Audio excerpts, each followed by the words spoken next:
Hello दोस्तों, स्वागत है आपका हमारे यूट्यूब चैनल स्टडी डायलॉग्स में।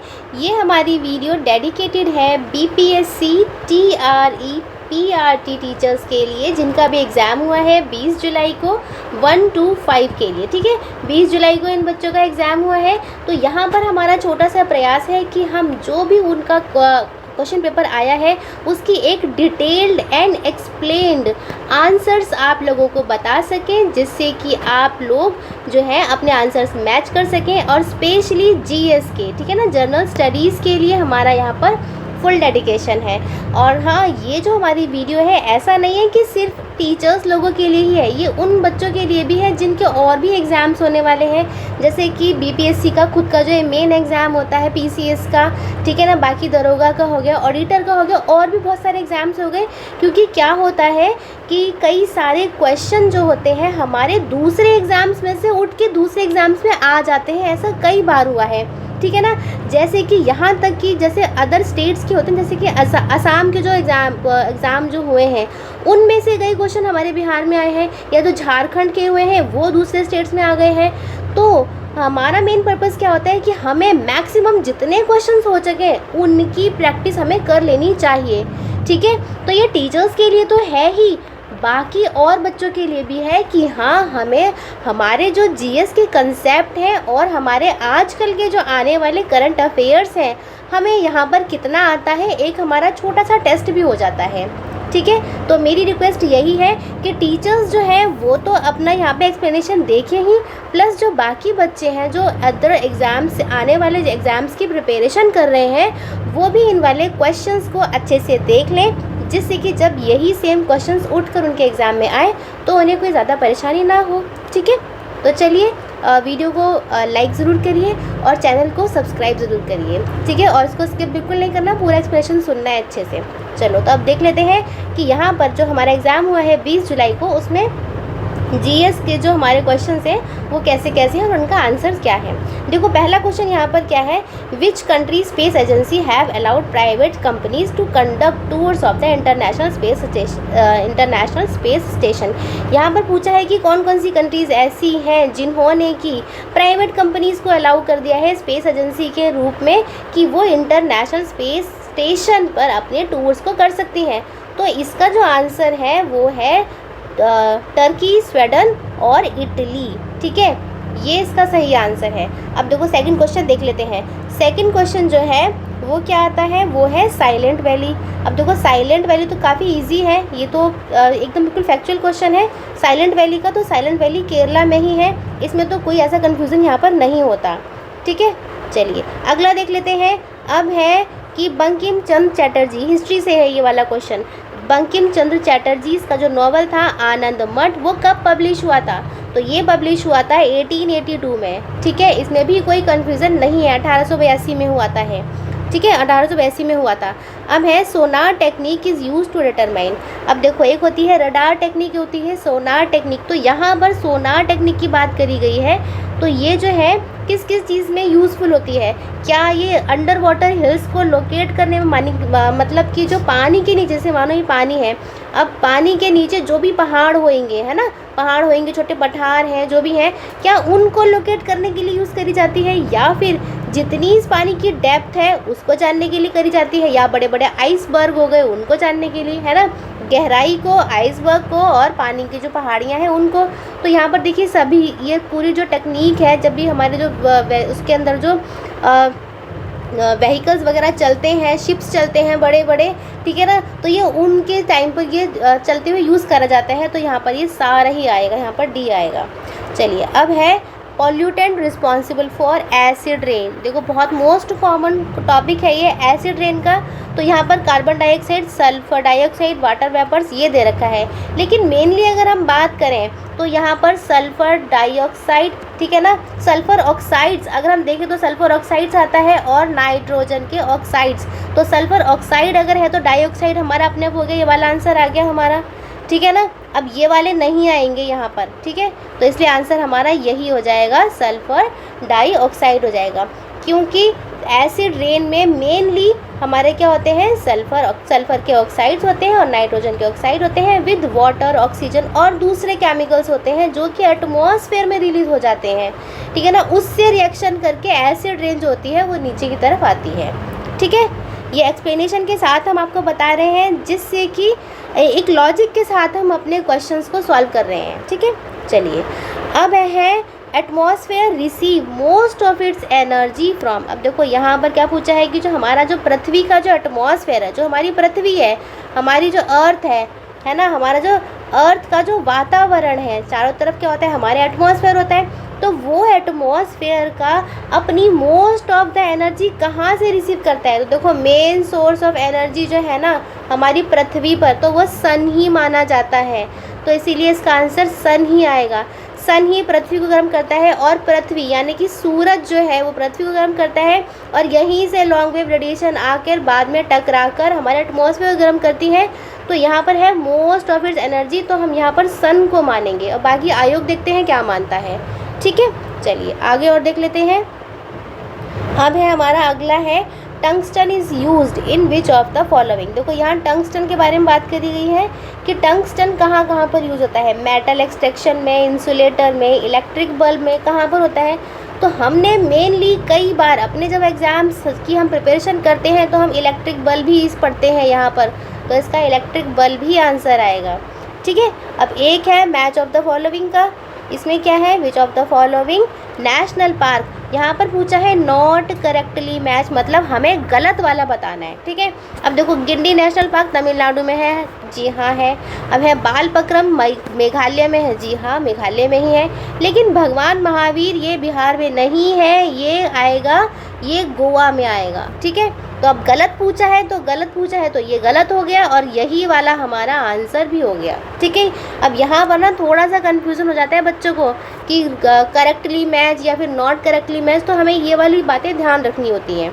चलिए अब है हमारा नेक्स्ट है in which forest do the majority of the species of birds inhabit the mountainous area. यानी कि जो पहाड़ों वाले जो एरिया होते हैं वहाँ पर जो पक्षियों की जो प्रजातियाँ होती हैं वो मेनली कहाँ पर इनहैबिट यानी कि रहती हैं, तो वो बुश फॉरेस्ट आएगा। क्या आएगा, बुश फॉरेस्ट। ठीक है, और ड्राई आइस ये तो मोस्ट कॉमन है, बहुत ही इजी क्वेश्चन आया है, तो ये आएगा सॉलिड कार्बन डाइऑक्साइड को हम क्या बोलते हैं, ड्राई आइस ही बोलते हैं। इसमें तो कुछ समझाने वाली बात मेरे ख्याल से नहीं है। ठीक है ना, चलो what are the last signs of the activities of volcano. यानी कि इसमें क्या पूछा है, जो ज्वालामुखी होता है ना, ज्वालामुखी के अंतिम जो भी साइन है, लास्ट साइन है उसकी एक्टिविटी के, तो वो कहाँ पर हम बोलेंगे कि गीज़र में है या फिर फेमरोल्स में है या फिर क्रेटर में है। अब देखो पहले हम इन तीनों टर्म को समझ लेते हैं। गीज़र क्या होता है, देखो गीज़र का मतलब क्या हुआ, अब हम अपने घरों में अगर देखें तो गीज़र में से क्या निकलता है, गर्म पानी निकलता है। ठीक है ना, तो वैसे ही जो हमारी पृथ्वी है ना, हमारी जो पृथ्वी है वहाँ पर भी कुछ गीज़र्स हैं। गीज़र्स का मतलब क्या है कि ज़मीन के अंदर से गर्म पानी निकलता है। जैसे कि अगर हम बिहार में अगर हम देखें तो गर्म पानी के सोते हैं, है ना, जब हम कहाँ जाते हैं घूमने के लिए, राजगीर जाते हैं, है ना, तो राजगीर में क्या है, गर्म पानी के कई सारे सोते हैं। ये ऐसे टूरिस्ट प्लेस के रूप में भी है, ये वाली जगह है, तो बस उन्हीं को हम लोग क्या बोलते हैं, गीज़र्स बोलते हैं। ठीक है, अब है फेमरोल्स। फेमरोल्स क्या होते हैं, फेमरोल्स वो जगहें हैं हमारी पृथ्वी पर जहाँ पर गरम गरम भाप के रूप में पानी निकलता है। ठीक है, तो फेमरोल समझ गए, गीज़र समझ गए।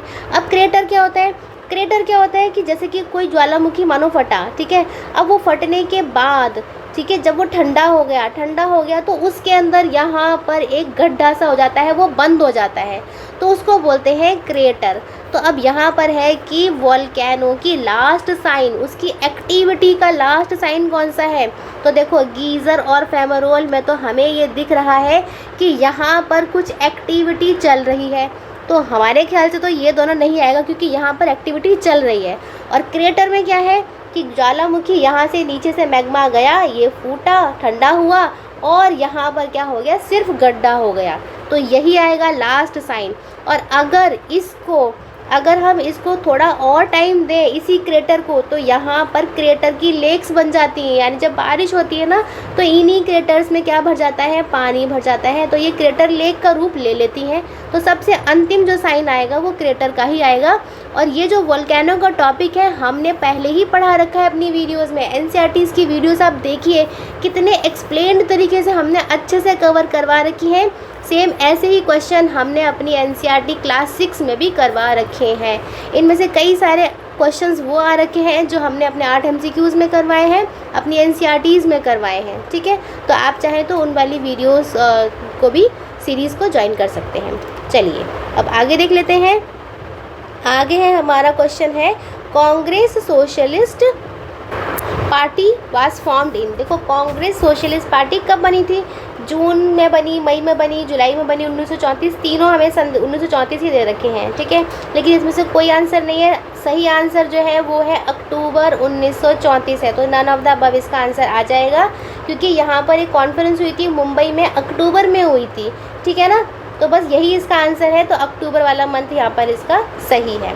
चलिए, हाँ, और हाँ, इसमें था कि अब जो कांग्रेस सोशलिस्ट पार्टी को फाउंड किसने करा था? तो फाउंड करा था जयप्रकाश नारायण जी ने, ठीक है।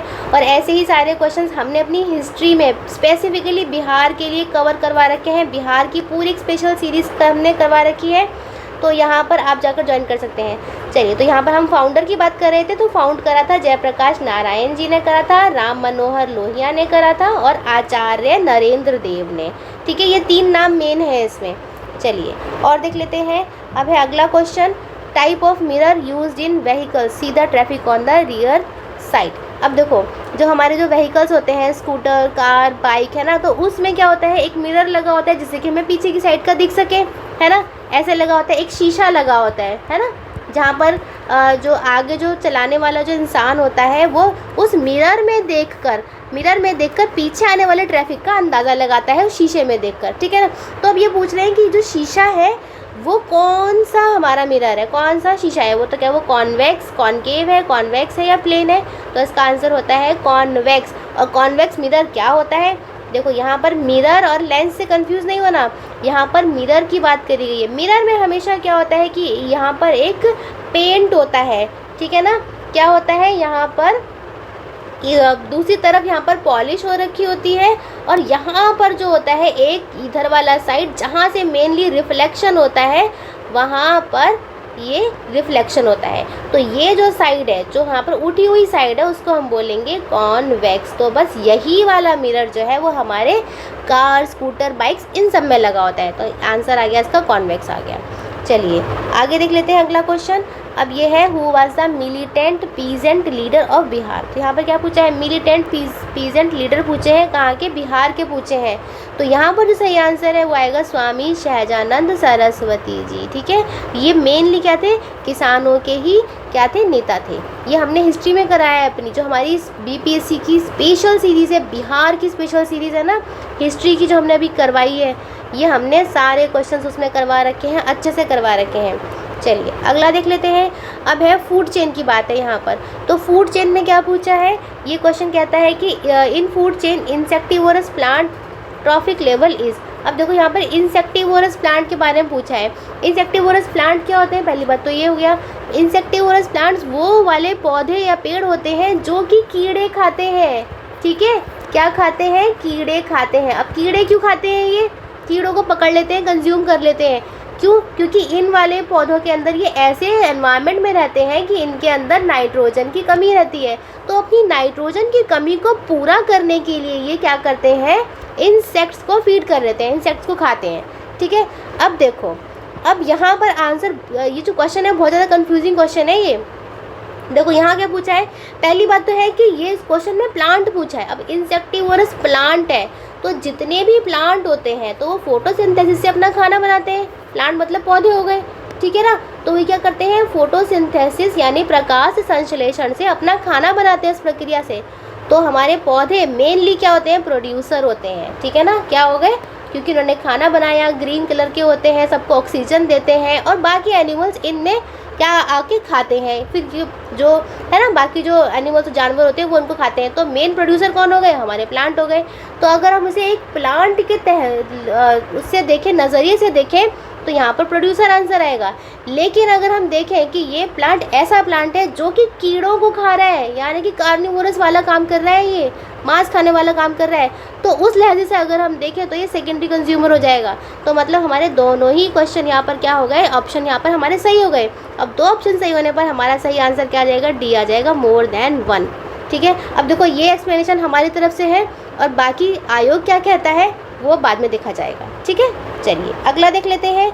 अगला है हमारा who among the following was the member of state reorganisation commission in 1953। अब देखो आपको पता होगा 1953 में स्टेट रीऑर्गेनाइजेशन की बातें चल रही थी, है ना। तो 1953 में जवाहरलाल नेहरू जी ने स्टेट रीऑर्गेनाइजेशन कमीशन को क्या करा था, इस कमीशन को अपॉइंट करा था। तो इसके अंदर मेनली 3 लोग थे, retired chief justice of supreme court Fazal Ali, ठीक है। तो फैज़ल अली थे यहाँ पर, और कौन थे, HN कुंजरू भी थे। तो HN कुंजरू भी हो गए, और क्या हो गए, KM पानिक्कर। तो 3 हो गए, तो यहाँ पर मोर देन 1 आ जाएगा, ठीक है। पॉलिटी का है ये, बहुत अच्छा क्वेश्चन है। चलिए आगे चलते हैं। आगे है हमारा हु असैसिनेटेड सर कर्जन विले। अब देखो इन लंदन, अब ये पूछा है कि इनमें से किसने सर कर्जन विले को लंदन में जाके मारा था। तो किसने मारा था, ये हिस्ट्री का है, मदन लाल ढींगरा ने मारा था। बहुत अच्छा क्वेश्चन है, ठीक है ना। मदन लाल ढींगरा ने मारा था। ये है 1909 की बात है। ये कौन सी है, ये 1909 की बात है। ये लंदन में जाकर इनको मार कर आए थे, ठीक है। चलिए आगे देख लेते हैं। अगला हमारा क्वेश्चन है, कुछ रहा तो नहीं है ना क्वेश्चन, हाँ चलिए आगे देख लेते हैं हमारा क्वेश्चन। हाँ एक क्वेश्चन देखो ये वाला है, विच ऑफ द फॉलोइंग, ये question, which of the following earthquake is very severe and disastrous. अब देखो यहाँ पर अर्थक्वेक की हमें कैटेगरी दे दी गई है, वोल्केनिक अर्थक्वेक है, प्लूटोनिक अर्थक्वेक है, भूकंप के बारे में है ये, ठीक है। टेक्टोनिक भूकंप हो गया। तो यहाँ पर पूछा है कि सबसे ज़्यादा डिजास्ट्रस कौन सा है। वैसे सारे ही बहुत खतरनाक डिजास्ट्रस हैं, लेकिन सबसे ज़्यादा खतरनाक पूछा है। अब देखो अगर हम इसको एक लॉजिक से देखें तो वोल्केनो क्या होता है कि एक जगह पर फूट गया वोल्केनो, ठीक है, यानी कि ज्वालामुखी एक जगह पर फूट गया तो वो इसी वाले एरिया को अफेक्ट करेगा जिस एरिया में ये होगा।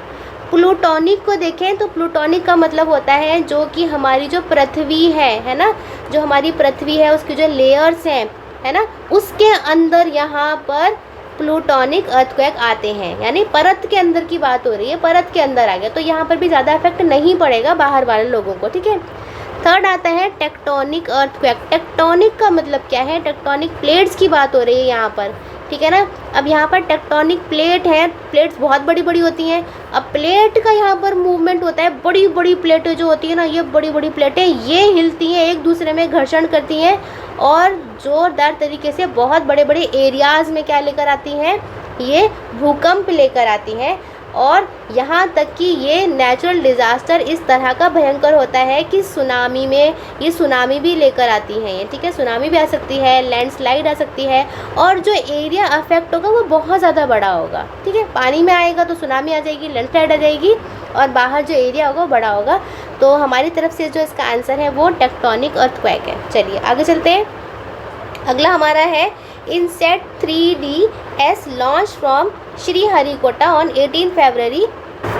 INSAT 3DS launch from Sriharikota on 18 February 2024 will be use. अब देखो इनसेट 3DS की बात हो रही है, श्रीहरिकोटा से लॉन्च हुआ था ये, ठीक है। तो ये लॉन्च हुआ तो ये किस चीज़ में इस्तेमाल करा जाएगा, किस चीज़ के लिए इसका यूज़ किया है, क्या टेलीकम्युनिकेशन है, मेट्रोलॉजी है, क्या है। तो देखो इसका सही आंसर है in the field of the metrology, ठीक है, इस चीज़ में इसका यूज़ है। तो इसका आंसर सही जो आंसर है इसका यही आंसर है।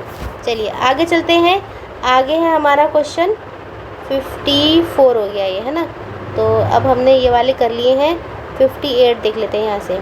अब है नहीं, ये नहीं है। चलिए अब आएगा इलेक्ट्रिक फ्यूज़ वर्क्स ऑन। देखो यहाँ क्या पूछा गया, इलेक्ट्रिक फ्यूज़। ये क्वेश्चन तो कई बार कई एग्ज़ाम्स में, अलग अलग एग्ज़ाम्स में कई बार आ चुका है ये, अब की बार टीचर्स में आ गया है ये, ऐसे ही शिक्षक भर्ती में भी आ चुका है ये, ठीक है। तो ऐसे ही ये कई पहले भी एग्ज़ाम्स में आ चुका है। तो मेरा कहना यही है कि सिर्फ शिक्षक इसको मेन जो है फोकस ना दें और भी बच्चे इसको अपनी प्रैक्टिस के लिए यूज़ कर सकते हैं, ठीक है।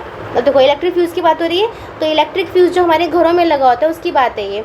तो यहाँ पर ये किस चीज़ पर काम करता है, ये करता है हीटिंग इफेक्ट ऑफ करंट, ठीक है, क्योंकि करंट से क्या होता है, हीटिंग इफेक्ट भी आता है, उस पर बात हो रही है। तो हमारे घरों में क्या लगा होता है ना, आगे की तरफ लगा होता है MCB लगा होता है। अब वहाँ पर एक बटन होता है, तो वहाँ पर जब भी हमें कोई भी खतरा लगता है तो या तो हम उसे खुद डाउन कर देते हैं, या फिर क्या होता है कि जब भी जो इलेक्ट्रिक सप्लाई बहुत ही ज़्यादा होती है या इरेगुलर हो रही होती है तो ये अपने आप ये बटन जो होता है वो डाउन हो जाता है। वो डाउन कैसे होता है? क्योंकि यहाँ पर एक वायर जा रहा होता है, ठीक है ना, पतला सा वायर जा रहा होता है। तो यहाँ पर उसके अंदर इस एक पॉइंट पर ज़्यादा हीटनेस की वजह से ये कांटेक्ट टूट जाता है, और कांटेक्ट टूटते ही ये पिघल जाता है, पिघलने से कांटेक्ट टूट जाता है, और फिर ये एमसीबी हमारी क्या हो जाती है? डाउन हो जाती है। तो बस यही पूछा है कि यहाँ पर हीटिंग इफेक्ट का जो है इलेक्ट्रिक फ्यूज़ में ये इसी वाले इस पर काम करता है, क्योंकि गर्म होने की वजह से पिघलता है, पिघल कर टूट जाता है, तो इसी को बोलते हैं हीटिंग इफेक्ट। ठीक है, चलिए आगे देख लेते हैं। अब है हमारा तमिलनाडु कोस्ट रिसीव रेनफॉल। अब देखो यहाँ पर क्या पूछा गया? तमिलनाडु कोस्ट के बारे में पूछा गया है, तट के बारे में यहाँ पर बात है। जैसे हमारा इंडिया है तो ये वाला जो कोस्ट है, जो तट है हमारा तटीय क्षेत्र, वो तमिलनाडु वाला है। ठीक है, तो वहाँ पर जो रेनफॉल मतलब कि बारिश होती है सर्दियों के मौसम में, वो किसके कारण होती है? तो क्या ये रिट्रीटिंग साउथ वेस्ट मानसून के कारण होती है? जी हाँ, इसी के कारण होती है, और ये हमने आपको कई बार बताया है। मतलब कि लौटता हुआ मानसून के बारे में बात हो रही है। एक तो होता है आता हुआ मानसून जो होता है साउथ वेस्ट मानसून, जब ये मानसून पूरे देश में बारिश कर देता है, ठीक है ना। अब ये तो बरसातों के टाइम पे करता है, जब धीरे धीरे बरसातें हमारी वापस जा रही होती हैं, बरसातों का मौसम ख़त्म हो रहा होता है, तो यहीं से बे ऑफ बंगाल से पानी लाते हुए यहाँ इस एरिया में बारिश होती है, तो वो तमिलनाडु का ये क्षेत्र होता है। और ये हमने कई बार आपको एनसीईआरटी में भी पढ़ाया है, हम हमारे 8 एमसीक्यूज़ की सीरीज़ में भी करवाए हैं, तो आप उन्हें भी फॉलो ज़रूर करिए। आपकी नॉलेज में बहुत ही ज़्यादा इजाफा होगा और बहुत सारे क्वेश्चंस आपको एकदम बिल्कुल अच्छे समझ में आ जाएंगे, चुटकियों में आप उन्हें सॉल्व करने लायक हो जाएंगे। ठीक है, चलिए अब हम करते हैं नेक्स्ट क्वेश्चन। अब है which of the following is the oldest river valley project in Bihar. अब यहाँ पर सिर्फ बिहार के बारे में पूछा है कि बिहार में सबसे पुराना नदी घाटी जो प्रोजेक्ट है वो कौन सा है? तो ये आएगा सोन रिवर का। ठीक है, सोन रिवर का प्रोजेक्ट सबसे पुराना प्रोजेक्ट है। चलो अगला क्वेश्चन देख लेते हैं। अगला क्वेश्चन है हमारा, अब देखो यहाँ पर ये है polling of by elections in some constituencies was cancelled in 2016। अब यहाँ पर पोलिंग की बात करी गई 2016 में कुछ कॉन्स्टिट्यूंसी में इलेक्शन को कैंसिल कर दिया गया, तो वो कहाँ पर था? तो ये इसका आंसर तमिलनाडु ही है। ठीक है, चलिए आगे देख लेते हैं। अब अगला क्वेश्चन है पद्म श्री उषा किरण खान। देखो अब ये पद्म श्री उषा किरण खान का जो क्वेश्चन है ये बहुत ही कंफ्यूजिंग है। इसमें बहुत बड़ा कंफ्यूजन है कि अगर देखा जाए तो उन्हें साहित्य अकादमी अवार्ड भी मिला था, भारत भारती अवार्ड भी मिला था, लेकिन उसके बावजूद जो है इनमें सन में कन्फ्यूज़न है, तो इसका क्लियर आंसर जो आयोग मानेगा वही माना जाएगा। ठीक है, चलिए अब अगला क्वेश्चन देख लेते हैं। अगला हमारा क्वेश्चन है at the time of first round table. देखो यहाँ पर क्या है, फर्स्ट राउंड टेबल की बात करी गई है। First round table conference governor general of India कौन थे? यहाँ पर पहली गोल मेज सम्मेलन की बात करी गई है और पूछा है कि उस टाइम पर भारत के गवर्नर जनरल कौन थे? तो उस टाइम पर थे लॉर्ड इरविन थे। ठीक है ना, आपको पता है कि 3 राउंड टेबल हुई थी, फर्स्ट हुई थी, सेकंड हुई थी और थर्ड हुई थी। तो इनमें से सेकंड वाली में महात्मा गांधी गए थे और उसमें भी लॉर्ड इरविन का बहुत बड़ा रोल था। ठीक है ना, 1930 की बात है ये, जो भी बातें हैं ये। ठीक है, तो यहाँ पर लॉर्ड इरविन ही इसका सही आंसर है। चलिए आगे देख लेते हैं।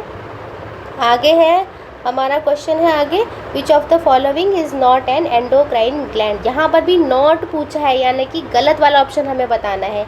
एंडोक्राइन ग्लैंड पूछा है। देखो एंडोक्राइन और एक्सोक्राइन ग्लैंड हमने अपनी साइंस वाले पोर्शन में पढ़ा है, ठीक है ना। तो यहाँ पर उसके अकॉर्डिंग तो हमारा आंसर क्या आ जाएगा? लेक्राइमल ग्लैंड आएगा, क्योंकि एंडोक्राइन ग्लैंड जो होती है यहाँ पर नॉट पूछा है, इसका मतलब क्या हुआ? एक्सोक्राइन पूछा है, जिसमें कि डक्ट्स होती हैं, तो डक्ट्स लेक्राइमल में होती हैं। ठीक है, चलिए लेक्राइमल मतलब है आँखों में आंसू वाली, जो हमसे आंसू निकलते हैं। ठीक है, चलिए और देख लेते हैं अगला क्वेश्चन। अगला क्वेश्चन है हमारा how many kilometres is the total length of Atal Setu connecting Mumbai and new Mumbai. देखो अटल सेतु वाला क्वेश्चन भी हमने अपने क्वेश्चन में कराया है, मंथली करंट अफेयर में भी कराया है, 8 एमसीक्यूज़ में भी कराया है। ठीक है, तो इसकी लेंथ क्या है? 21.8 किलोमीटर है इसकी लेंथ। ठीक है, तो ये मुंबई ट्रांस हार्बर लिंक है, इसको अटल बिहारी वाजपेयी सेवरी ये कहा जाता है नावा शेवा अतल सेतु। ठीक है, तो इसकी जो लेंथ है वो कितनी है, 21.8 है। चलिए आगे चलते हैं। तो अगला हमारा क्वेश्चन है विच ऑफ द फॉलोइंग, ये हो चुका है, ये है distance between earth and sun is greater. अब यहाँ पर देखो क्या पूछा है, जो पृथ्वी है और जो सूर्य है उसके बीच का, ये हमने अपनी एनसीईआरटी में करवा रखा है। ठीक है, अब देखो आपको पता है कि ये है हमारा सूरज। ठीक है, अब सूरज के चारों तरफ पृथ्वी जो है वो चक्कर लगाती है, हम सभी जानते हैं, है ना। तो ये हो गई हमारी अर्थ यानी पृथ्वी हो गई। अब पृथ्वी जब यहाँ पर इस वाली पोजीशन पर होगी और एक बार इस वाली पोजीशन पर होगी, तो जब वो सूरज से, है ना, जब वो सूरज से अधिकतम दूरी पर होगी तो उसको हम बोलेंगे एपिहेलियन। तो यहाँ पर यही पूछा है। लेकिन अगर पूछा होता कि जब हमारी जो पृथ्वी है वो सूरज से सबसे ज़्यादा नज़दीक पर होगी तो उसको बोलेंगे पेरीहेलियन। अब इस क्वेश्चन में क्या पूछा है, ग्रेटर डिस्टेंस पे पूछा है, तो हमारा आंसर एपिहेलियन आएगा। ठीक है, चलिए आगे चलते हैं। अब अगला क्वेश्चन है हमारा, अगला क्वेश्चन है who was the political Guru of Mahatma Gandhi. देखो महात्मा गांधी के पॉलिटिकल गुरु के बारे में पूछा गया है, तो वो थे गोपाल कृष्ण गोखले थे वो। ठीक है, जब महात्मा गांधी यहाँ पर आए थे तो गोपाल कृष्ण गोखले ने उन्हें गाइड करा था। उन्होंने ये बोला था कि आप पहले भारत की जो भी सिचुएशन है उसको देखिए, समझिए, परखिए कि आप पहले सोचिए और समझिए और देखिए, तब जाकर यहाँ पर आपको क्या करना है उसके स्टेप्स लीजिए। ठीक है, तो यहाँ पर हमारे पॉलिटिकल गुरु कौन हो गए महात्मा गांधी के, गोपाल कृष्ण गोखले, यही इसका आंसर है। चलिए अगला क्वेश्चन देख लेते हैं। अब अगला क्वेश्चन है how many of the total, एक मिनट रुक जाइए, हाँ ठीक है, how many of the total number of people have been chief ministers in Bihar since 26 January 1950 से लेकर के 2024 तक बिहार से कितने चीफ मिनिस्टर बन चुके हैं, तो यहाँ पर आएगा 23 बन चुके हैं। ठीक है, चलो आगे देख लेते हैं। अब है bank of which river is plan to develop as West Bengal government tea park. अब यहाँ पे क्या पूछा है कि कौन सी नदी का जो बैंक है वहाँ पर वेस्ट बंगाल की जो सरकार है वो टी पार्क बनाने की प्लानिंग कर रही है। ठीक है ना, किनारा रिवर का कौन सा किनारा है, तो यह हुगली नदी का किनारा है। अब यहाँ पर तो आंसर इसका यही आएगा। यहाँ पर क्या है कि जो वेस्ट बंगाल की जो सरकार है उसने ये प्लानिंग करी है कि वो 10 से 12 एकड़ के एरिया में हुगली नदी के किनारे, जो कि कोलकाता में है, ठीक है ना, हुगली नदी के किनारे यहाँ पर क्या करेगी, एक टी पार्क बनाएगी। और ये टी पार्क का क्या यूज़ होगा, इसका यूज़ होगा कि यहाँ से एक्सपोर्ट ओरिएंटेड होगा, मतलब कि यहाँ से निर्यात का जो काम होगा सबसे ज़्यादा होगा। और ये कौन से मॉडल पर है, ये दुबई मॉडल पर ये इंस्पायर्ड है। किस पर है, दुबई मॉडल पर इंस्पायर्ड है। चलिए अगला क्वेश्चन देख लेते हैं। अगला क्वेश्चन है which of the following is the important reason for ethnic violence in Manipur from May 3, 2023। अब देखो यहाँ पर पिछले साल की बात है कि मणिपुर में काफ़ी वायलेंस हुआ था, तो ये वहीं से पूछा है कि यहाँ पर एथनिक वायलेंस का कारण क्या था। तो देखो यहाँ पर जो था एथनिक वायलेंस का जो कारण था वो था Meitei community should be given the status of the tribe, कि वहाँ के जो हाई कोर्ट था उसने क्या करा था कि मेती कम्युनिटी को ट्राइब का स्टेटस देने की बात कही थी। तो बस इसी वाली बात पर वहाँ पे लड़ाई झगड़े हुए, एथनिक वायलेंस बहुत ज़्यादा हुए, तो इसका आंसर यही आएगा। चलिए अगला क्वेश्चन देख लेते हैं। अगला है which of the following is the major component of biogas. तो यहाँ पर देखो पहली बात मेजर कॉम्पोनेंट पूछा है, ठीक है। अब ये हाइड्रोजन सल्फाइड, हाइड्रोजन, मीथेन सारे ही कॉम्पोनेंट हैं, लेकिन क्या पूछा है, मेजर पूछा है, तो इसका आंसर है मीथेन। ठीक है, अब देखो मीथेन में कितनी होती है, मीथेन में होती है 50 से 75%, है ना। मीथेन जो है वो 50 से 75% होती है। और अगर हाइड्रोजन को देखा जाए तो वो 0 से 1% होती है हाइड्रोजन। और हाइड्रोजन सल्फाइड को अगर देखा जाए तो 0% से 3% होती है। तो अब इन सभी में सबसे ज़्यादा कौन हो गया, मीथेन हो गया। और पूछा क्या है कि मेजर पूछा है, तो मेजर हमारा आंसर मीथेन हो गया। चलिए आगे चलते हैं। अगला है हमारा द कंट्रीज़। देखो the country India shares longest international boundary. अब वो वाला देश बताना है जो कि हमारे भारत के साथ सबसे लंबी, मतलब कि लॉन्गेस्ट इंटरनेशनल बाउंड्री शेयर करता है। तो ये तो मुझे नहीं लगता किसी को नहीं आता होगा, सबको आता होगा। तो इसका सही आंसर है बांग्लादेश। और कितनी लेंथ है, वो है 4096 किलोमीटर, 4096 किलोमीटर। ठीक है, चलिए आगे देख लेते हैं।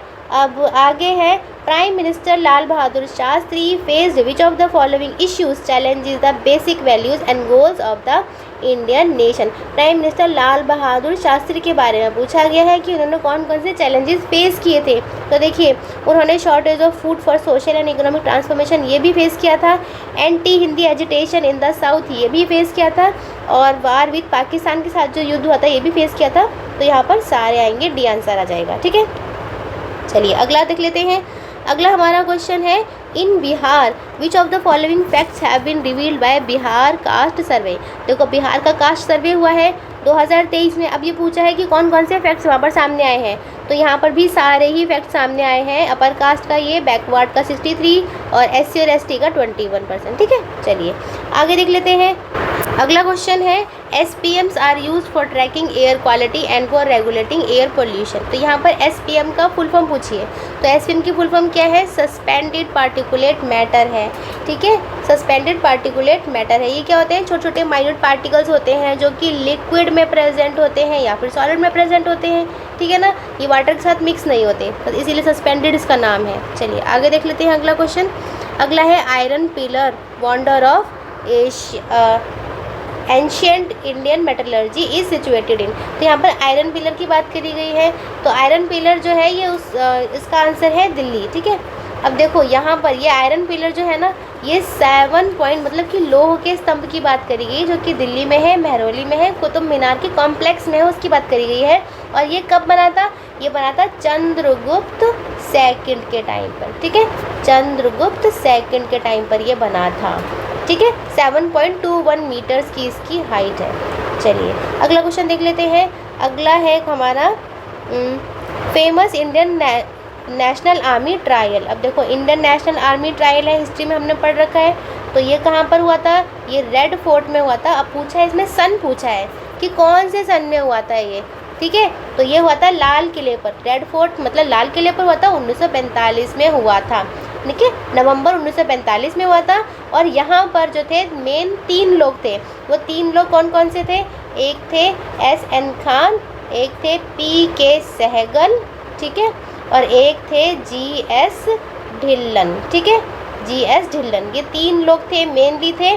और इन पे जो ट्रायल जो इनिशिएट हुआ था, मतलब जो शुरू हुआ था, बिगिन हुआ था, वो हुआ था 1945 में, मुकदमा इन पे शुरू हुआ था। ठीक है, चलिए आगे चलते हैं। अगला हमारा क्वेश्चन है,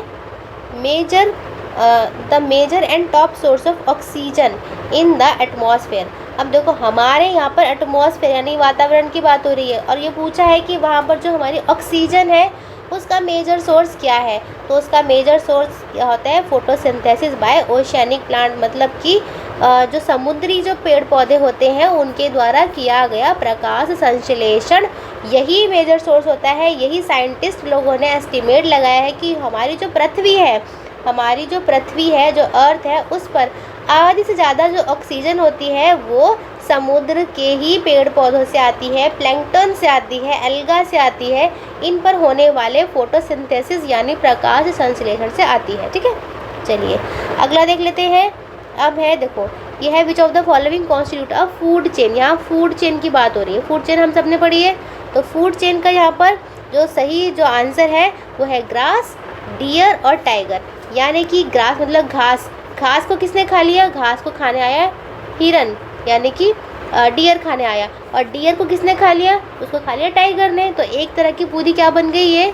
ये बन गई फूड चेन बन गई। ठीक है, घास को खाया हिरन ने, हिरन को खाया शेर ने। चलिए, ये तो बहुत ही इजी क्वेश्चन है। चलिए और देख लेते हैं। अब है change in the length of the human eye is due to. अब जो हमारी जो ह्यूमन आई है ना, एक मिनट, ह्यूमन आई में चेंज जो है उसकी फोकल लेंथ में चेंज यानी बदलाव क्यों आता है? आँख की बात हो रही है। जैसे कि हम लोग बहुत ही धूप से, जब हम अंधेरे वाले कमरे में आते हैं, जैसे कि बहुत तगड़ी धूप है बाहर की तरफ, तो हम बाहर से अपने घर में आए, ठीक है, और वहाँ पर लाइट नहीं जली हुई, तो वहाँ पर था अंधेरा। तो उस टाइम पर जो हमारी फोकल लेंथ में चेंज होता है, तो वो कौन करता है? तो वो हमारी सीलियरी मसल्स करती हैं। ठीक है ना, छोटा या बड़ा कौन करती है? हमारी आँख में पाई जाने वाली सीलियरी मांसपेशियाँ करती हैं। चलिए आगे चलते हैं। अगला क्वेश्चन है हमारा, अगला है which of the following which of the following facts are mentioned in the decision of the supreme court regarding Bilkis Bano. ये करंट अफेयर से क्वेश्चन है, ठीक है, किससे है, करंट अफेयर से है, तो इसका जो आंसर आएगा वो आएगा डी आएगा, ठीक है। चलिए यहाँ पर है ये क्या है इसका, ये वाला आंसर आ जाएगा। चलिए आगे देख लेते हैं अगला क्वेश्चन। अगला हमारा क्वेश्चन है which of the following is known as longest canal in India. अब देखो यहाँ पे क्या पूछा है कि पूरे भारत में सबसे लंबी कैनाल कौन सी है, तो सबसे लंबी कैनाल कौन सी आएगी, इंदिरा गांधी कैनाल आएगी, ठीक है। लॉन्गेस्ट है ये, कितने किलोमीटर की है, ये है 650 किलोमीटर की है, और ये पंजाब से जा रही है, पंजाब से जा रही है ना, हमारे हरियाणा से जा रही है, हमारे राजस्थान से जा रही है, ठीक है। और ये कहाँ पर पानी दे रही है, रेगिस्तान वाले सूखे सेमी एरिड और एरिड जो एरिया है ना, सूखा जो एरिया है जहाँ पर वर्षा बहुत ही कम होती है, राजस्थान का वो एरिया जहाँ पर बहुत कम वर्षा होती है, वहाँ पर ये जो कैनाल है पानी प्रोवाइड करा रही है, जिससे कि वहाँ के जो किसान हैं वो अपनी खेती बाड़ी अच्छे से कर सकें, ठीक है। तो इसका आंसर क्या आएगा, इंदिरा गांधी कैनाल आएगा। चलिए आगे चलते हैं। अगला है हमारा प्रियम्बल ऑफ द कॉन्स्टिट्यूशन, मतलब कि जो हमारा संविधान है उसकी प्रस्तावना के बारे में कहा जा रहा है यहाँ पर। तो वो क्या गारंटी देता है, हमें जस्टिस की गारंटी देता है। तो इसका मतलब क्या हुआ कि हम अगर जस्टिस की गारंटी दी है तो हम लोगों को क्या क्या अलाउ है, तो देखो हम लोगों को यहाँ पर न्याय की बात यहाँ पर हो रही है ना, तो अपने रिप्रेजेंटेटिव को इलेक्ट कर सकते हैं, बेसिक राइट हमें मिलते हैं, तो इसका आंसर क्या आ जाएगा, डी आ जाएगा, ठीक है। इसका भी आंसर डी आ जाएगा। चलिए आगे देखते हैं। अब है which area does China claim as its sacred territory. यहाँ पर क्या पूछा है, जो चाइना जो देश है वो कौन से एरिया को अपनी सेक्रेड टेरिटरी कहता है, यानी कि पवित्र क्षेत्र बोलता है। तो पवित्र क्षेत्र वो बोलता है ताइवान को बोलता है, ठीक है। पवित्र क्षेत्र किसको बोलता है, वो ताइवान को बोलता है। चलिए आगे चलते हैं। अब है which film receive most award in the golden globe 2024। अब देखो ये हमने अपनी मंथली मैगजीन में कवर करा था, ठीक है। मंथली मैगजीन हमारी आती है, उसमें हमने करंट अफेयर में मोस्ट इम्पॉर्टेंट हम लोग करंट अफेयर लेकर आते हैं। देखो उसमें से ये क्वेश्चन आया है, ये वाला 8 MCQs में भी करवाया था, अगर आपने फॉलो करी है तो। जिन बच्चों ने फॉलो करी होगी उनके एग्ज़ाम में जो क्वेश्चन है बहुत ईजी लगे होंगे। अब देखिए यहाँ पर कौन सी फिल्म थी, तो वो फिल्म थी ओपनहाइमर, ठीक है। कौन सी थी, ओपनहाइमर को सबसे ज़्यादा मिले। चलिए अब है best method to prevent flood. अब देखो ये तो बहुत ही इजी और बहुत ही मोस्ट लॉजिकल क्वेश्चन है कि बाढ़ को रोकने के लिए सबसे अच्छा तरीका कौन सा है, तो सबसे अच्छा तरीका है एफॉरेस्टेशन। ये NCERT में हमने करवा रखा है, यानी कि पेड़ों को लगाना, ठीक है ना। 8 MCQs में भी करवा रखा है। चलिए अब अगला क्वेश्चन देख लेते हैं। अगला हमारा क्वेश्चन है which of the following ecological pyramids show both upright और इन्वर्टेड टाइप्स। अब यहाँ पूछा है कि कौन सा इकोलॉजिकल पिरामिड अपराइट और इन्वर्टेड, अपराइट ठीक है ना, और इन्वर्टेड कौन से दोनों शो करते हैं। तो पिरामिड ऑफ नंबर भी शो करता है, पिरामिड ऑफ बायोमास भी शो करता है। तो इस नज़रिए से अगर देखा जाए तो इसका आंसर क्या हो जाएगा, डी आंसर हो जाएगा, ठीक है। मोर देन हो गया यहाँ पर। चलिए आगे चलते हैं। अब है which of the following is the plant hormone. यहाँ पर पूछा है कि जो प्लांट में पाए जाने वाला हार्मोन कौन सा है। देखो प्लांट में पाए जाने वाला साइटोकिनिन ही है, ठीक है ना। पौधों में पाया जाने वाला हार्मोन साइटोकिनिन है, तो यही इसका आंसर आएगा, क्योंकि एस्ट्रोजन और इंसुलिन तो ह्यूमंस मतलब कि एनिमल्स में पाए जाते हैं। चलिए आगे चलते हैं, अगला क्वेश्चन देख लेते हैं। तो अगला क्वेश्चन है हमारा, अब देखो ये है हिस्ट्री से, Brahmo Samaj influence was confined mostly due to. अब ये पूछा है कि जो ब्रह्मोस समाज का जो इन्फ्लुएंस था, जो प्रभाव था, वो बहुत ही कम था। उसका मेन कारण क्या था, तो उसका मेन कारण ये था कि वो सिर्फ अर्बन एजुकेटेड ग्रुप्स में ही सीमित रह गया था, ठीक है ना, यानी कि शहरी पढ़े लिखे लोगों वाले ग्रुप में वो सीमित रह गया था। चलिए विच of the following constitutional amendment in India made judiciary subservient of parliament. अब इसमें ये पूछा है कि हमारे जो भारत का संविधान है उसमें कौन सा संविधान संशोधन है जिसने कि जुडिशरी को पार्लियामेंट के अंडर सबसर्विएंट मतलब कि उसके अंडर ला दिया। तो इसका आंसर है 42nd कॉन्स्टिट्यूशन अमेंडमेंट, यानी कि 42वां संविधान संशोधन। अब देखो यहाँ पर क्या बताया गया था यहाँ पर जब 42वां संशोधन वाली बात हुई थी तो यहाँ पर जुडिशियल स्क्रूटिनी की बात को मना कर दिया गया था कि जो जुडिशरी है वो कोई भी स्क्रूटिनी नहीं कर सकती, ठीक है ना। ये कॉन्स्टिट्यूशनल अमेंडमेंट से बोला था, यानी कि संविधान संशोधन करके ये वो बोला गया था। और जो जुडिशियल रिव्यू जो मेन बेसिक फीचर है, हमारे फंडामेंटल फीचर है हमारे कॉन्स्टिट्यूशन का, अब बन चुका है, पहले नहीं था, ये बाद में बना है। तो वहाँ पर जुडिशियल रिव्यू भी मना कर दिया गया था कि जुडिशियल रिव्यू नहीं होगा, ठीक है ना। तो इस लिहाज से अगर देखा जाए तो आंसर 42 ही है, ठीक है। तो 42 में क्या बोला 42वें संशोधन में कि कॉन्स्टिट्यूशनल अमेंडमेंट एक्ट को जुडिशियल स्क्रूटिनी नहीं कर सकते और जुडिशियल रिव्यू पर भी रोक लगा दी गई, ठीक है। चलिए आगे चलते हैं। अगला हमारा क्वेश्चन है, एक मिनट,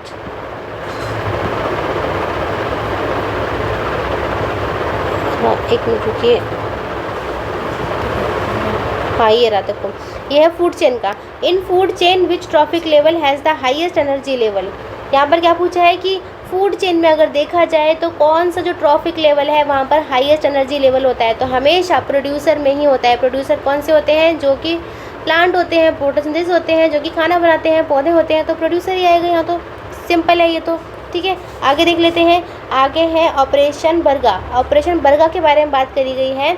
तो operation Barga gained the sustainable support to which of the following state government of India in the country. तो कौन सी राज्य सरकार ने करा था, ये करा था वेस्ट बंगाल की सरकार ने। तो इसका आंसर क्या आएगा, मतलब कि पश्चिम बंगाल की यहाँ पर बात हो रही है। 1978 की ये बात है और वहाँ पर भूमि सुधार के लिए ये वाली आंदोलन जो है, ये बर्गा ऑपरेशन लाया गया था। और यहाँ पर क्या था कि इन वाले जो हमारे जो किसान हैं उनको अपने जो अधिकार हैं, ठीक है ना, किसानों को अपने अधिकारों के बारे में अवेयर करवाना था। ये मेन उद्देश्य था यहाँ पर ऑपरेशन बर्गा में, ठीक है। चलिए आगे चलते हैं। अगला है हमारा ये है thorough economic liberalisation in India initiated from which of the following year. अब ये पूछा है कि यहाँ पर जो हमारे देश में आर्थिक लिबरलाइजेशन हुआ था इंडिया में, तो वो कौन से ईयर से हुआ था। अब देखो हम सभी जानते हैं कि वो 1991 से हुआ था, ठीक है ना। तो ये अब यहाँ पर लिखा है आफ्टर, तो ये तो नहीं हो सकता, ठीक है। और ये थी डेट, महीना था जुलाई 1991। अब यहाँ पूछा है कि आफ्टर, तो अब देखो अगर ये आफ्टर नहीं लिखा होता तो ये ऑप्शन सही हो जाता है, लेकिन यहाँ पर आफ्टर का मतलब इसके बाद। अब इसके बाद वाला अगर हम कहेंगे तो 92 ही आ जाएगा, ईयर आ जाएगा। तो इस तरीके से अगर देखा जाए तो ये ऑप्शन जो है वो गलत हो गया। 81 तो नहीं है, ना ही ये है।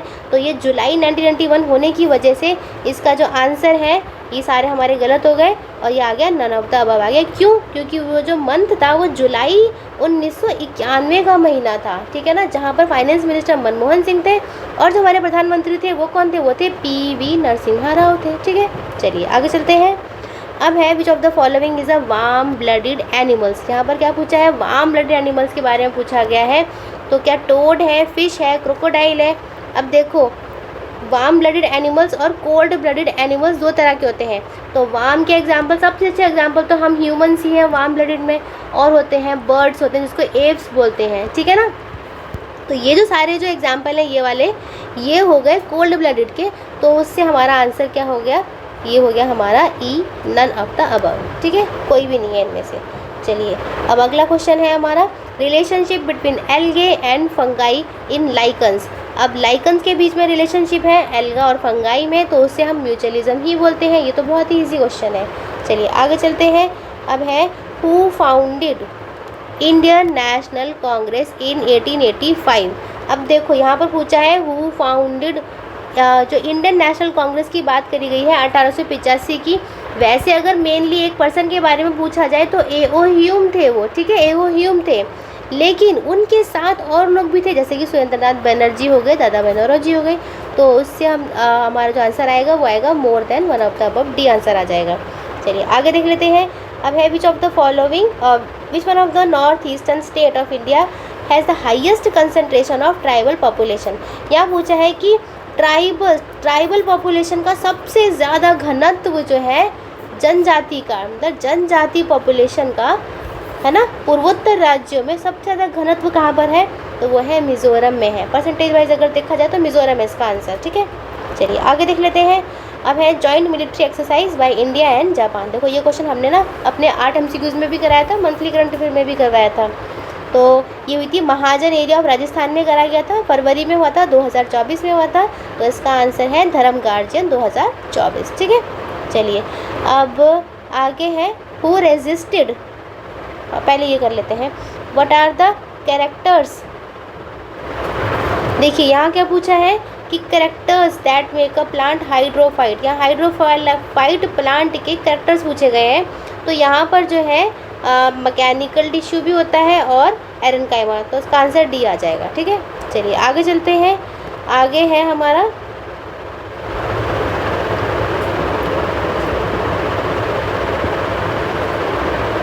हाँ देखो अगला क्वेश्चन है who resisted a new system of taxation against exploitative forces. अभी पूछा है कि जो भी नए सिस्टम टैक्स लगाने वाले जो है ना, कर लगाने के जो नए नए सिस्टम जो ब्रिटिशर्स लोग, अंग्रेज़ लोग ला रहे थे, तो उनके खिलाफ एक्सप्लॉयटेटिव जो भी जो अत्याचार हो रहे थे उनके खिलाफ किन किन लोगों ने अपना आंदोलन करे, तो किस किस ने करे। तो यहाँ पर देखो खंदेश ने भी करा था, है ना, तो इसका आंसर क्या आ जाएगा, मोर देन 1 आ जाएगा। संथल ने भी करा था, सभी ने करा था मतलब, ठीक है ना, ज़्यादातर लोगों ने करा था जो जनजातीय आंदोलन थे। तो यहाँ पर तो हम वैसे लॉजिक से अगर लगाएं तो मोर देन 1 आ जाएगा। ठीक है, चलिए अगला क्वेश्चन देख लेते हैं। अब है पॉलिटिकल टेंडेंसी टू बिल्ड। अब देखो ये क्या है, political tendency to build our nation mainly on nationalism is led by which of the following political party in India. अब ये पूछें कि भारत में ऐसी कौन सी पॉलिटिकल पार्टी है जिसका की पॉलिटिकल टेंडेंसी ये रही है कि वो हमारा जो देश है, राष्ट्र है, उसको नेशनलिज्म मेनली उसकी आइडियोलॉजी माना गया है। ठीक है ना, राष्ट्रवाद की यहाँ पर बात करी गई है, नेशनलिज्म की बात करी गई है। तो मेन जो है वो कौन है, तो देखो अब यहाँ पर अगर हम जो हमने हिस्ट्री पढ़ी है उसके अकॉर्डिंग अगर हम देखें तो इंडियन नेशनल कांग्रेस का आएगा। ठीक है, तो इंडियन नेशनल कांग्रेस में क्या था कि वहाँ पर नेशनलिज्म की मेन बात थी, सेक्युलरिज्म की मेन बात थी। ठीक है ना, तो उसके लॉजिक से हम यहाँ पर इंडियन नेशनल कांग्रेस आंसर लगा सकते हैं। अगर हम बीजेपी को सोचें तो बीजेपी की जो आइडियोलॉजी है वो हिंदुत्व नेशनलिज्म की है, हिंदू नेशनलिज्म की है। ठीक है, यहाँ पर जो नेशनलिज्म है उसके आगे हिंदू या हिंदुत्व लग जाता है। ठीक है, अब बाकी जो उसका सही आंसर है वो आयोग डिसाइड करेगा कि क्या सही आंसर है। ठीक है, चलिए अगला देख लेते हैं। अगला है केमिकली। और हाँ देखिए यहाँ पर जो भी हमने ये वाली जो बात बताई है इंडियन नेशनल कांग्रेस की या फिर भारतीय जनता पार्टी की, तो ये जो भी हमारे नेट पर जो आइडियोलॉजी दे रखी है, नेट पर जो सोर्सेज इंफॉर्मेशन दे रखी है, ये हमने वहाँ से बोली है, अपनी तरफ से कुछ नहीं बोला है। और बाकी जो सही आंसर है वो तो आयोग ही बताएगा। ठीक है ना, तो यहाँ पर हमने लोगों के बारे में ऐसे कोई हर्टनेस की बात नहीं कही है, तो आप इस बात को समझ सकते हैं। ठीक है, तो इसको हम आयोग पे छोड़ देते हैं क्योंकि हमने जो आंसर बताया है वो विकिपीडिया के सोर्सेज या फिर इंटरनेट के अदर सोर्सेज पर उस पर डिपेंड होके बताया है आपको। ठीक है, चलिए अगला क्वेश्चन देख लेते हैं। अगला क्वेश्चन है केमिकली रस्ट। अब देखो यहाँ पर जंग के बारे में पूछा गया है कि अगर हम जंग को देखें, रस्ट को देखें, जो हमारे लोहे के दरवाज़ों, खिड़कियों, है ना, बर्तनों में लग जाती है, उसको अगर हम केमिकली देखें तो क्या है, तो वो है हाइड्रेटेड फेरिक ऑक्साइड होता है वो। ठीक है, क्या होता है, फेरिक लगता है उसके आगे, फेरिक ऑक्साइड है। चलिए आगे देख लेते हैं। अब है Kargil is located on the bank of. अब देखो कारगिल पूछा है कि वो कौन सी नदी के किनारे पर स्थित है, तो वैसे इसका एग्जैक्ट आंसर आएगा सुरु रिवर। ठीक है, सुरु रिवर पर है क्योंकि सुरु रिवर खुद एक इंडस रिवर यानी सिंधु नदी की ट्रिब्यूटरी है। ठीक है, सिंधु रिवर की क्या है, सहायक नदी है, तो इसकी सहायक नदी सुरु हो गई और सुरु पर क्या हो गया, कारगिल हो गया। ठीक है, चलिए अगला क्वेश्चन देख लेते हैं। अगला क्वेश्चन है animal found in desert are called. अब देखो ये क्वेश्चन कंफ्यूजिंग है थोड़ा सा। यहाँ पूछा है एनिमल्स फाउंड इन डेजर्ट यानी रेगिस्तान में पाए जाने एनिमल्स को क्या कहते हैं, तो इसमें काफ़ी कन्फ्यूज़न है, इसका हम आयोग पे छोड़ते हैं, आयोग क्या इसका आंसर बताएगा। ठीक है, चलिए अगला है हमारा, अगला है which of the following is the record of suspension of MPs in the new parliament house of India. अब देखो आपको हम सभी को पता है कि अभी हमारा नया पार्लियामेंट बना है, तो उसके अंदर MPs के सस्पेंशन की बात करी गई है। तो अगर हम इस नए पार्लियामेंट को ना देखें तो दिसंबर में पिछले साल जो हुए थे ना, ठीक है, दिसंबर में पिछले साल जो हुए थे वो हुए थे 141 लोग एमपीओ को यहाँ पे सस्पेंड करा गया था। अब लेकिन यहाँ पर नया पार्लियामेंट आ गया है, तो इससे काफ़ी बड़ा कन्फ्यूज़न क्रिएट हो जाता है कि कौन सा ऑप्शन हम यहाँ पर लगाया जाए, तो ये भी हम लोग आयोग पर ही छोड़ देते हैं। चलिए अब है अगला है voter verifiable paper audit trial. यहाँ पर वीवीपीएटी की बात करी गई है। हम सब में से कई बच्चे वोट देने गए होंगे, है ना, तो वहाँ पर हमने वीवीपीएटी को एक्सपीरियंस भी किया है कि उसके अंदर पर्ची हमें दिखती है हमने किसको वोट दिया है, तो बस उसी की बात यहाँ पर करी जा रही है। ये पूछा है कि वो एग्जिस्टेंस में कब आया, कौन से साल में आया, तो इसका जो आंसर आएगा वो 2013 है। ठीक है, 2013 में आया था ये एग्जिस्टेंस में। चलिए अब है अगला है ओजोन के बारे में पूछा गया है यहाँ पर। तो देखो ओजोन जो है, अब यहाँ पर क्या पूछा है कि क्या वो हाई वेव रेडिएशन को एब्जॉर्ब करती है, नहीं करती। ठीक है, क्या वो मीजोस्फीयर में होती है, नहीं होती, वो स्ट्रेटोस्फीयर में होती है। ठीक है, मोस्ट स्टेबल गैस है, नहीं, मोस्ट स्टेबल ये नहीं है। ठीक है, ये हमने अपनी एनसीईआरटी में पढ़ा रखा है कई बार, और अपने 8 एमसीक्यूज में भी पढ़ा रखा है, तो इसका आंसर क्या हो जाएगा, नन हो जाएगा। चलिए आगे चलते हैं। आगे है हमारा reversal of partition of Bengal. अब देखो आपको पता होगा बंगाल का क्या हुआ था, डिवीज़न हुआ था, है ना, भंग हुआ था, ये उसी की बात करी जा रही है। लेकिन उसका रिवर्सल कब हुआ, उसको हटाया कब, तो during the time of Lord Hardinge के टाइम पे हटा दिया था। ये 1911 की बात है ये। ठीक है, लॉर्ड हार्डिंज के टाइम पर जो बंगाल का जो पार्टीशन था उसको एनल्ड कर दिया गया, यानी उसको ख़त्म कर दिया गया, उसको हटा दिया गया। ठीक है, और लॉर्ड कर्जन के टाइम पर बंगाल का डिवीज़न करा गया था। ठीक है, चलिए आगे चलते हैं।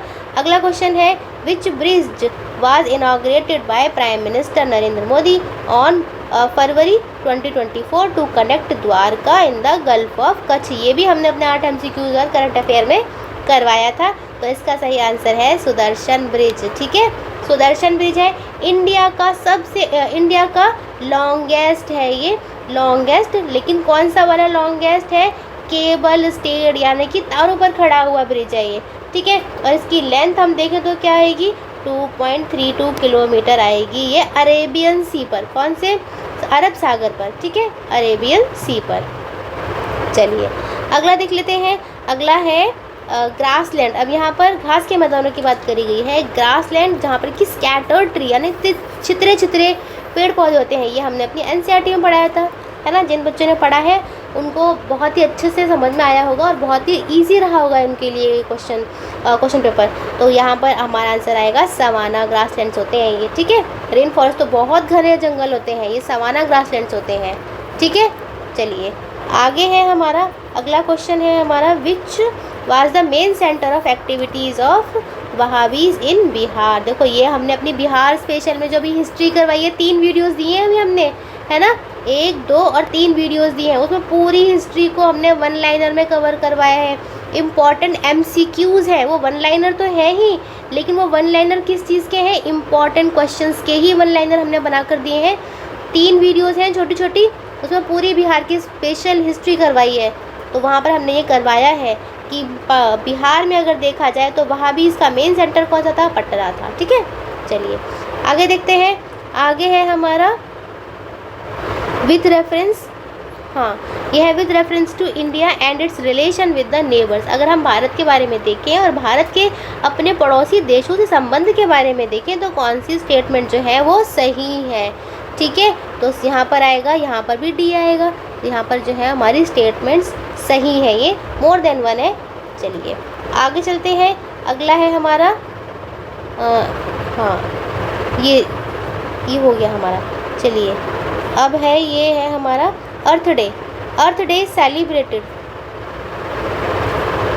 चलिए पहले ये कर लेते हैं। Aditya L1 Lagrange point 1 accessed 6 जनवरी 2024। अब ये आदित्य L1 के बारे में हमें 4 स्टेटमेंट दी गई हैं और ये पूछा है कि यहाँ पे कौन सी स्टेटमेंट, कितनी स्टेटमेंट सही है, तो यहाँ पर भी आंसर हमारा डी ही आएगा। ठीक है, क्या आएगा, डी आंसर आएगा, क्योंकि यहाँ पर 7 पेलोड ही थे, है ना, मैग्नेटोमीटर था। तो अगर हम इन 2 वाली स्टेटमेंट से अगर देखें तो हमारा तुरंत 2 स्टेटमेंट देखते ही हमारा आंसर डी लग जाता है। ठीक है, छोटा सा लॉजिक है यहाँ पर। चलिए अब है Earth Day celebrated on every 22 April. Earth Day मनाया जाता है हर 22 अप्रैल को मनाया जाता है। तो यहाँ पर क्यों मनाया जाता है? जिससे कि हमारे एनवायरमेंटल इश्यूज़ के पब्लिक अवेयरनेस के बारे में हम लोग जान सकें, फैला सकें, ठीक है ना। अर्थ डे 22 अप्रैल को मनाया जाता है। एनवायरमेंटल कंजर्वेशन इफ़र्ट्स को लेकर मनाया जाता है कि जिससे कि लोगों के अंदर क्या है, जागरूकता है। चलिए आगे चलते हैं। अगला है हमारा विच of the crops can not be cultivated in river. अभी पूछा है कि कौन सी ऐसी फसलें हैं, कौन सी ऐसी क्रॉप्स हैं जिनको नदी में नहीं उगा सकते। अब देखो वाटर चेस्टनट क्या होता है, तो सिंगाड़ा हम खाते हैं, तो ये तो सिंगाड़ा हो गया, तो सिंगाड़ा तो नदियों में उगता है, ठीक है। तो यहाँ पर पूछा है नॉट, जो नहीं उगता, तो देखो ये तो उगता है। अगर फॉक्स नट की बात करें, मतलब ये है मखाना है ये, ठीक है। तो मखाना को देखें और लोटस मतलब कि अगर हम कमल को देखें तो ये अगर हम एक जनरल व्यू को अगर हम देखें तो ये आइडियली कल्टीवेटेड होते हैं रुके हुए पानी में, यानी कि स्टैगनेंट वाटर में ये उगाए जाते हैं, है ना। स्टैगनेंट वाटर में जैसे कि पॉन्ड मतलब तालाब हो गया, है ना, या फिर ऑक्सबो लेक्स हो गई, है ना, ऑक्सबो जो झीलें हो गई, ये उनकी बात हो रही है। तो ये तो उनमें उगते हैं, ये तो नदियों, यहाँ पर नदियों का ऑप्शन यहाँ पर लगाना जो है वो थोड़ा सा हमें रेस्ट्रिक्ट कर देता है कि हम यहाँ पर नदी को ना माने तो शायद ज़्यादा बेहतर रहेगा, ठीक है ना। तो इसीलिए इसका आंसर जो आएगा वो थोड़ा कन्फ्यूज़न में है, तो हम इसको आयोग पर छोड़ देते हैं कि आयोग क्या मानेगा। क्योंकि देखो पानी में तीनों ही है, ये भी पानी में है, ये भी पानी में है, ये भी पानी में है, और ऑक्सबो जो लेक्स होती हैं, पॉन्ड जो होते हैं, ज़्यादातर वो नदियों से ही बनते हैं। तो हमें नहीं पता कि आयोग यहाँ पर क्या मानेगा, ठीक है। चलिए अगला क्वेश्चन देख लेते हैं। अगला क्वेश्चन है who among the following has been first unopposed and unanimously elected president in India. यहाँ पर पूछा गया है कि भारत में ऐसे कौन से पहले राष्ट्रपति हुए हैं जिनको कि अनअपोज्ड और यूनानिमसली यानी कि सबकी सहमति से, सबके मत से, जो सबकी पसंद थे, उन्हें इलेक्ट करा गया। तो वो थे नीलम संजीव रेड्डी। तो ये बिल्कुल सही आंसर है, ठीक है। चलिए आगे चलते हैं। अगला है हमारा विच of the following will turn blue litmus red. देखो यहाँ पे क्या पूछा है, ब्लू लिटमस को रेड कौन कर देता है? तो वो एसिडिक अगर चीज़ अगर हो तो वो क्या कर देता है, नीले इसको लिटमस को लाल लिटमस कर देता है। तो एसिड, यहाँ एसिड ढूंढना है हमें ऑप्शन में से, तो एसिड है हमारा विनेगर, तो यहाँ विनेगर आ जाएगा, ठीक है। चलिए आगे देखते हैं।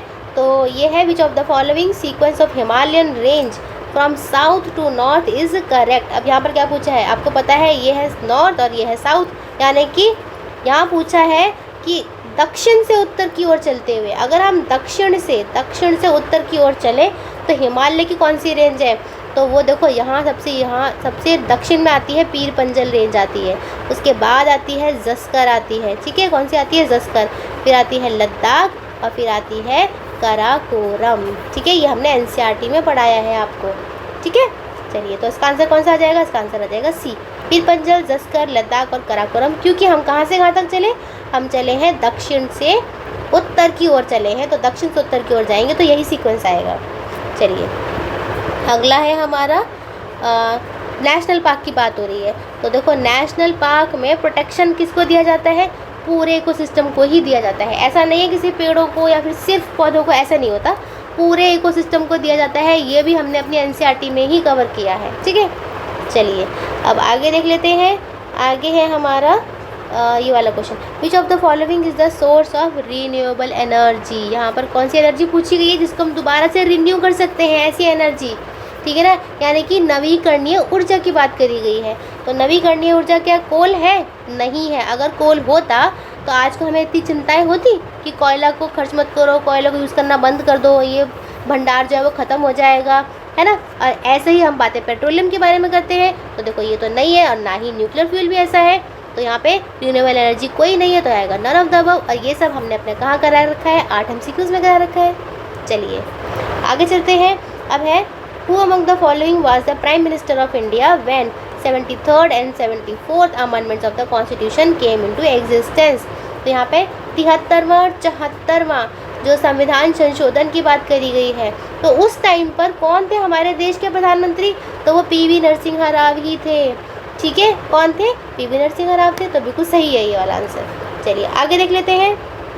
अब अगला है हमारा Indira Gandhi national centre for arts की बात यहाँ पर करी गई है। इन्होंने एक लैंग्वेज एटलस निकाली है, बाय कंडक्टिंग स्पीच सर्वे कराया है पूरे इंडिया में। तो ये एक ऑटोनोमस बॉडी है under the union ministry of culture. अब इस लैंग्वेज एटलस का मतलब क्या है ये पूछा है। तो देखो ये जो लैंग्वेज एटलस है ना, ये हमारे पूरा ये एक लैंग्वेज मैपिंग प्रोजेक्ट है कि हमारे इंडिया में पूरी जितनी भी लैंग्वेज हैं अलग अलग क्षेत्रों में, भाषाएं जो हैं है ना, उनके बारे में यहाँ पर एक एटलस बनाई गई। कितनी भाषाएं हैं, किस क्षेत्र में क्या बोली जाती है, कैसी विभिन्नताएं हैं, है ना। तो बस ये इसका आंसर आ जाएगा ये वाला। चलिए अब हम चलते हैं अगला क्वेश्चन, ये है मल्चिंग को लेकर। देखो मल्चिंग वाला हमने अपनी एनसीईआरटी में करवाया था आपको, है ना। Mulching of soil is associated with, तो मल्चिंग का मतलब क्या होता है कि जो भी हमारे खेत खलिहान होते हैं उनमें सूखा सूखा घास फूस को डाल देना, है ना, जिससे कि जो उसका मिट्टी का जो मॉइस्चर है वो बाहर ना उड़े, है ना, और हमारी जो ज़मीन है उसके अंदर नमी बनी रहे। तो बस ये तो बहुत ही ईजी हो गया। तो यहाँ पर क्या हो गया, कंजर्वेशन ऑफ सॉइल मॉइस्चर हो गया मल्चिंग को लेकर। ठीक है, चलिए अगला क्वेश्चन देख लेते हैं।